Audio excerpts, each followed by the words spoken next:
Dave. That's Second serve. arguably, of course. But you and I don't argue, so we don't have to worry about that. It's hard to argue when you don't talk. And John Bike gets the first point. John Bike looks as thin, Dave, as I've seen him since 2003 when he won that second national championship against Tony Healy. He looks almost like a cruiserweight right now, Dave. Looks like he could be under 200 pounds right now. No, he's 211 from 243. Side out. Where was he earlier this season when he qualified at consecutive stops in Plummer and Tucson? Right about 220. So he is a little bit thinner now, but he has not been able to play much handball, Dave, since qualifying in Tucson. He's had a hip lower back problem, I believe, Dave, that's kept him off the courts. And he said, you know, I'm playing in this event basically as my last ever pro event. He doesn't know if he'll ever be able to play pro handball again. He said that a couple years ago and came back, but at his age, Dave, maybe it is his last opportunity as a pro. Well, he just turned 46. Point. He will be inducted in a couple months into the great United States Handball Association's Hall of Fame.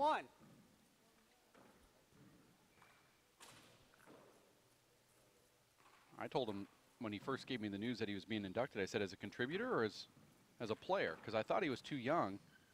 I thought you had to be over 50, but I didn't know that they changed that rule. They said at one point that you had to been out of open competition for 5 years. Well, John certainly hasn't done that. I mean, he's been very active in that open bracket, obviously qualifying multiple times in the pros already this year. But I believe they changed the rule. Now they're allowing him in after, I could be wrong, either 45 or 40 years of age. I'm not sure if John played pro-level handball from 2005 until about 2009, though. He may have been in retirement at that point. I just don't remember seeing him playing much pro handball at that time. Well, he was a staple at the U.S. Open and made it pretty far in those playing doubles brackets in the pro bracket. But you can be inducted not only as a singles player, but as a dominant doubles player. I mean, Leanne Martin proved that when she was inducted just, you know, a year or so ago. She was, of course, had some nice singles wins, but was mainly a doubles threat, winning multiple doubles championships with Anna Engel and other players. 4 serves 2. 4 serves 2 is the score. I'd like to hear you run through her resume of singles wins, since you did mention that she had some great ones. She won the Women's Classic, 1987. Actually, she didn't. That was won by Anna Engel. 5 serves 2. 5 serves 2 is the score. Scoreboard will be wrong just for a few points as we are trying to work out some bugs right now with the intranet here at the Los Angeles Athletic Club. Intranet? 6 serves 2. Is that a TRA? Well, to each his own. Yeah. Not really. It's actually internet. No, it's intranet. I'm sorry that you don't know about that technology. But here at the LAAC, they call it the intranet because it's a network that has been established in the LAAC as opposed to a network that's out there in the world, which would be the intranet. The intranet here has its own internal hub, and we are dealing with did you get that? We have a little inside joke with Marco Chavez, who has he has to get a point on that 3-wall slam shot that hits the sidewall, left sidewall, and then a front wall, and he gets some of our Tahiti money. I hate to do that without your approval, but you did it anyway. Well, it has to be for a point. So not a side out. No, it has to be for a point. But what if he does it in tomorrow's matches when a side out is a point? Every time he gets 20 of our Tahiti dollars. It's a very tough crowd here.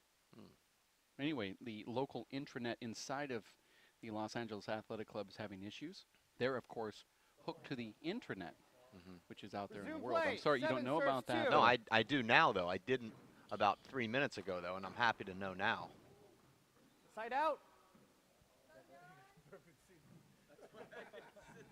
2 serve 7. 1 short. John Bike has had opportunities here in this. Second serve. early part of the match, but has not been able to capitalize. You can really see the rust combined, Dave, with the back/hip issues that John is having, really having a hard time bending. 3, serve 7. And John, Dave, was so sharp early this season, defeating Dan Armijo to qualify in Idaho, looked really good in his round of 12 match there, and then defeating Abe Montijo in Tucson to qualify, and actually looked really good against Alan Garner in his round of 12 match there. So unfortunately for John, his body just has not held up through this season like he and his WAC teammates would have hoped. And you can see John very much compromised in there right now. More so, Dave, with his left hand than with his right. 8 serves 3. Just does not have the ability to bend or snap on that left hand.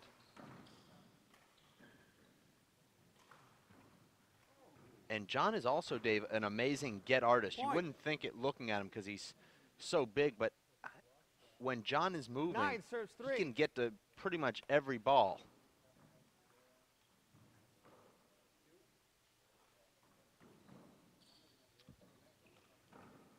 Side out. For those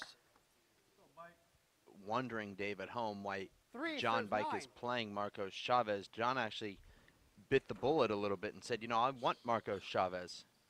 I want to play him, so far be it from us, Dave, to turn down a challenge. And there it is. Side out. Marcos Chavez gets the side out. That's not a point, Dave, and that will not get him any of the Tahiti money. Well, he doesn't realize that 9 it's serves for a 3. point only, not a side out. That's why he gave that fist pump. He's playing for more than just a win 10 here. serves 3. But not, it wasn't that John said, One you know, short. I want the challenge, and we gave him that seed. It actually Second worked serve. out the right way. The 4th seed was Vic Perez, and the 5th seed was Carlos Chavez. They play each other. Number 6 seed, the best player of those that were unranked, was Marco Chavez. 6 plays number 3, and that's how it worked out.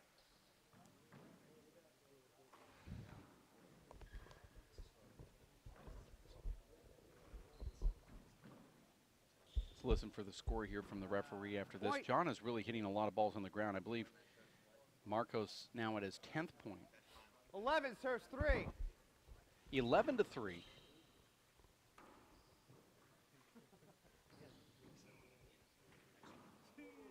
Point. You can read your bylaws. 12 serves 3. Now at 12-3. Short.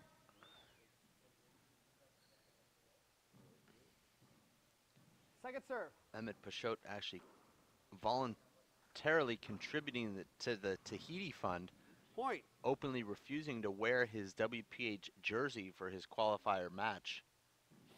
So 13 should he serves go on 3. and win that match, Dave, it'll just be more upgrades Side out. in Tahiti. 3 serves 13. And you know, Dave, $35 goes a long way in Tahiti. That's true. The real expense is getting yourself there. We've already got that part taken care of. Bad bounce. Side John out. Bike has to bite the bullet on that. Point awarded to, 13 serves 3. I should say, side out, 13-3. Dave, this is one of those courts where the back wall only goes up about 12 feet. If you overhit a ceiling shot, Point. the ball will actually bounce and go out of the court. Now, I know you agree 14 with this, serves Dave. I 3. believe that should be a loss of a point if you hit the ball out of the court. If you don't have enough control to keep the ball in the court, how's that any different than hitting the ball on the floor? I agree. And that's just a strange swing and miss right there from Halftime. John Bike, and there's now a halftime being called. We're going to take a quick break. We're going to be back right after a couple minutes go by here on the clock. We'll have 3 minutes. Be back in just a bit. Stick with us here at racefor8.com.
Marco serves 15. Serves 3.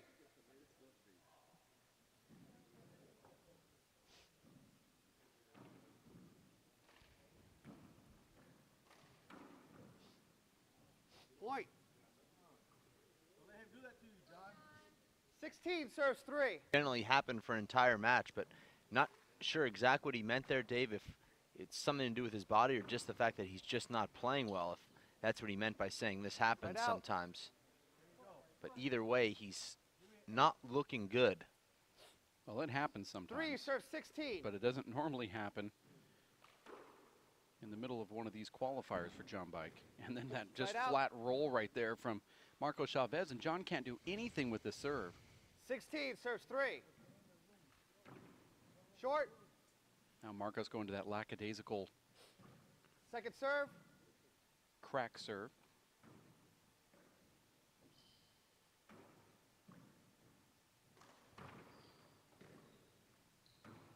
John looked really strong to start off this match. Nice of John's brother-in-law, Nani Alvarado Jr., to come and support him here today. Like John does when Nani plays. It's an all in a family affair. Actually, his father-in-law, Nani Sr., came over to him during that halftime and gave him some advice and said, you need to put on your Tiger Woods red. Start playing like Tiger. Maybe he hasn't seen Tiger Woods since his fire hydrant accident. Not so sure you want to be wearing that red and black since that 2009 car crash.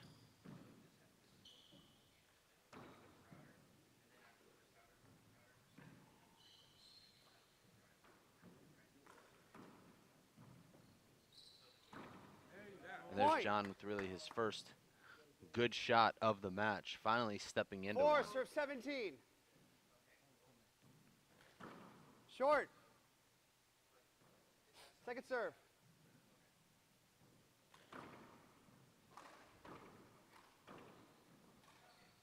Replay. John puts a nice wrinkle on that shot with his right. Catches Marcos a little bit off balance there. I always felt, Dave, that was the strength of John's game, was the ability to hop the ball in the rally. You never really felt set up during a rally playing John because he'd drive the ball at you hard with hop either way. And they talk about the old timers, Jimmy Jacobs and Vic Herskowitz, Dave, hopping the ball during the rally, and John Bike was always able to do that with both hands.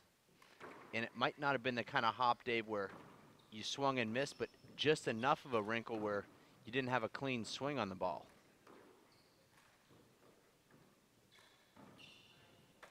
Side out. And John Bike earning that side out here. Serve 17. Let's see what he does here on this serve, if he goes behind himself or stays with that one in front. He's actually trying to hit that serve down the right, and he's over-hitting it so badly that it's hitting the front wall right side wall. Actually, I think he was intending to do that. It's a strange serve. You don't see a lot of players go behind themselves with a Z serve. You're right, it is a very strange serve. You just never see anybody do that. They usually let it cross in front of them, but I think that's something John's doing, is to take away some of that aggression from Marcos. We'll see it when he gets in the service box again, if he does. Point. And Marcos really not being pushed at all right now, Dave. In fact, 18 serves 4. In his first match, he was only on court for 12 minutes. Here, just sort of going through the motions. And at this rate, Dave, he'll only have played 38 minutes of handball today, which should leave him very fresh going into tomorrow's round of 12 action. I can't believe you have me saying round of 12, but I do now. Well, I'm sorry. I know just how ridiculous it is to say, but I'm saying it. Well, it's nice to know I've affected your life. And John now starting to move a little bit better. Starting to get off the blocks a little bit more, as we say. His first step is improving, and now he's going to a right-handed mid-speed power serve. Actually had a little wrinkle on it, too. Second serve.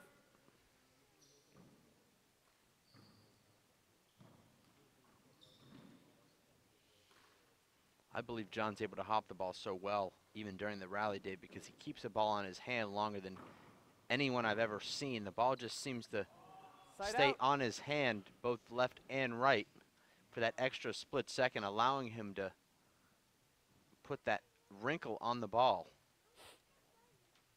18, serve 6.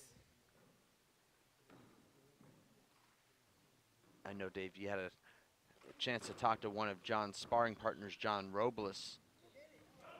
He and John Bike played last week. It was John's first time hitting the handball in about 4 months. Serve 6. And obviously, David, it takes more than just 1 week of training to get yourself prepared to play in an event like this, even for a Hall of Famer like John Bike. Side out. It's very difficult, but he 6, felt serve this would probably be 19. his last one. Hold it. Replay. A lot of the pros, though, Dave, go into what they call their 6, serve training 19. camp, getting ready for these pro stops. 1 short. Alan Garner telling me that he goes into the court and hits over 100 back wall kills with both hands every day for 2 weeks leading into a tournament. 6, serves 19.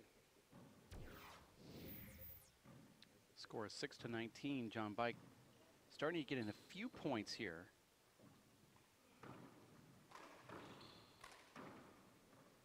I like that shot there, but Marcos is able to dig it out. Point.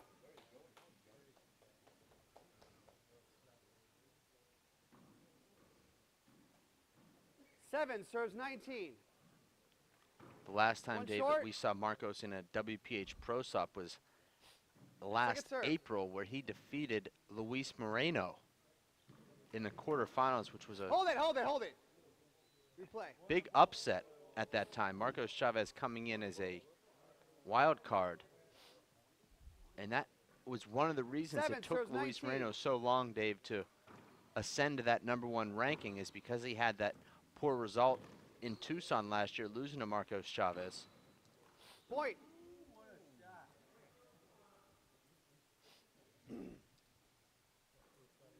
Eight, serves 19.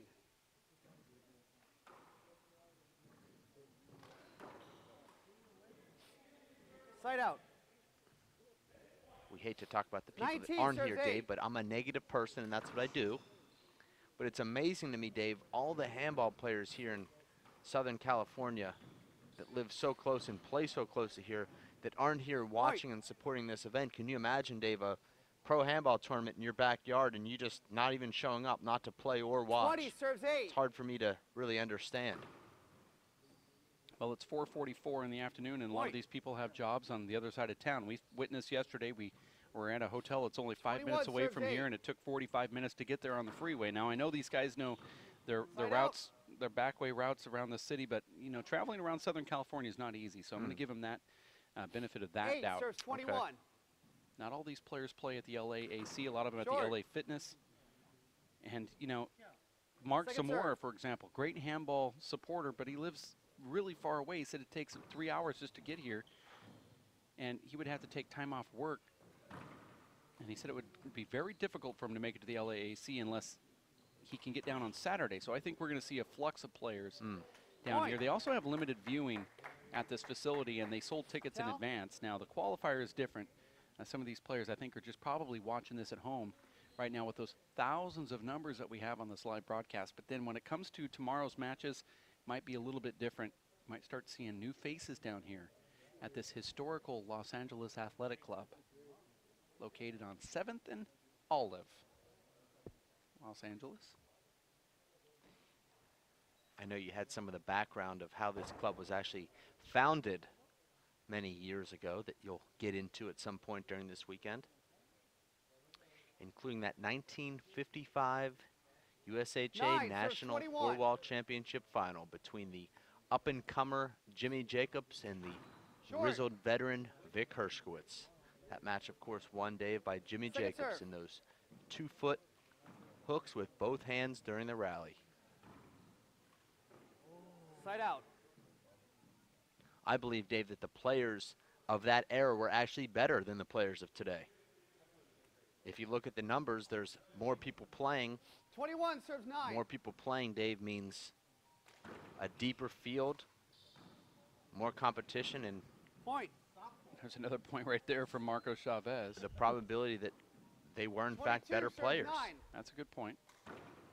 The LAAC, Dave, was established in 1880. And in 1912, it was the first, and we're talking about in the whole world here, 22.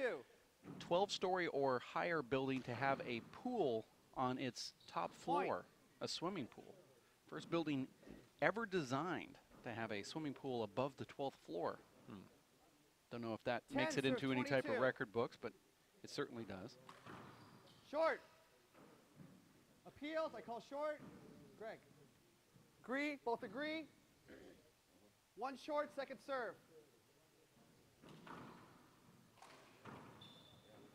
Side out. 22 serves 10.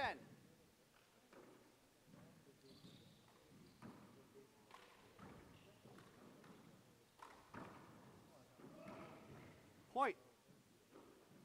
And Marco Chavez just pacing himself here, walking through the park on his way to a very comfortable qualifier win against a living legend and a soon-to-be Hall of Famer. Second timeout. Who's now calling a timeout, Dave. This could very well be his last ever point in pro singles competition. Time will tell, but all indications are, Dave, that this will be his last ever point. Well, that is true, and I want to grasp onto some of that emotion here because John Bike is a personal friend now. John also asked me to, I guess you would say, induct him into the Hall of Fame to be his presenter, which, has never been revealed before. But also, John Bike could very well be traveling to Australia, staying with the great Vic DeLuzio this year with wife Lopita Alvarado Bike, as he will be making the trek playing in the pro category of that national championship. It could very well be John Bike winning another national championship in the year that he is inducted into the Hall of Fame. So though this could be the very last point that John Bike ever scores as a pro, there's a good chance he'll be scoring more points later this year. Well, if he can get by Cedar Ferry and Vic DeLuzio and then Joe Santilli, 24, match point, serves he 10. could be crowned a national champion once again. I don't know how you know the brackets so early, but then again, they're pretty much the same every year.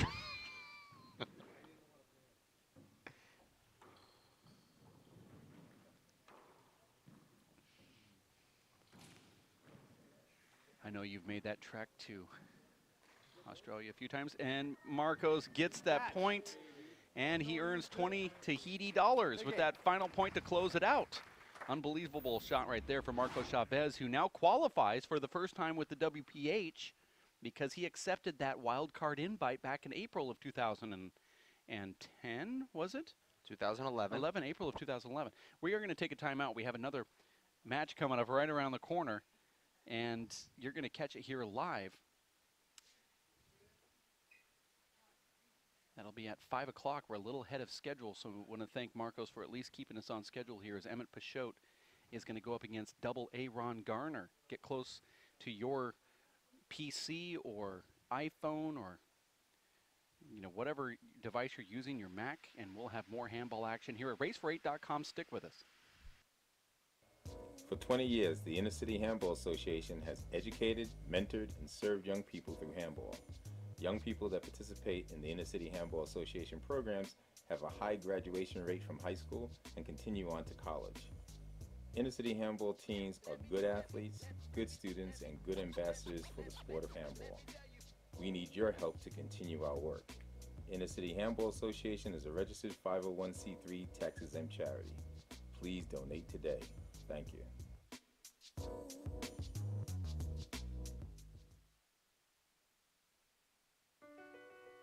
My life is full of statistics.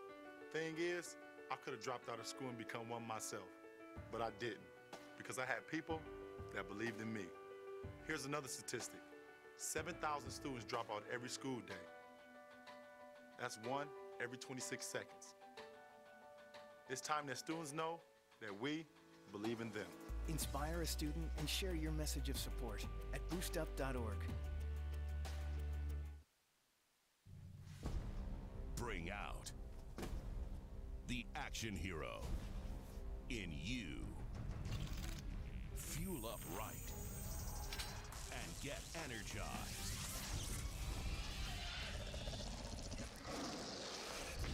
Be part of the greatest action movie ever.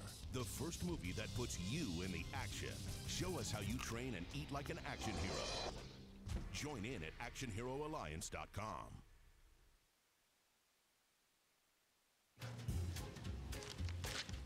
Really?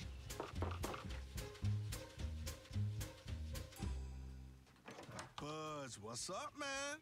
You left some leaves burning out here. Yeah, I just came in just for a second. Come on, man. If it's too hot to touch, it's too hot to leave. You could torch the whole neighborhood. It's a good point there, Smokey. 9 out of 10 wildfires are caused by humans. Only you can prevent wildfires.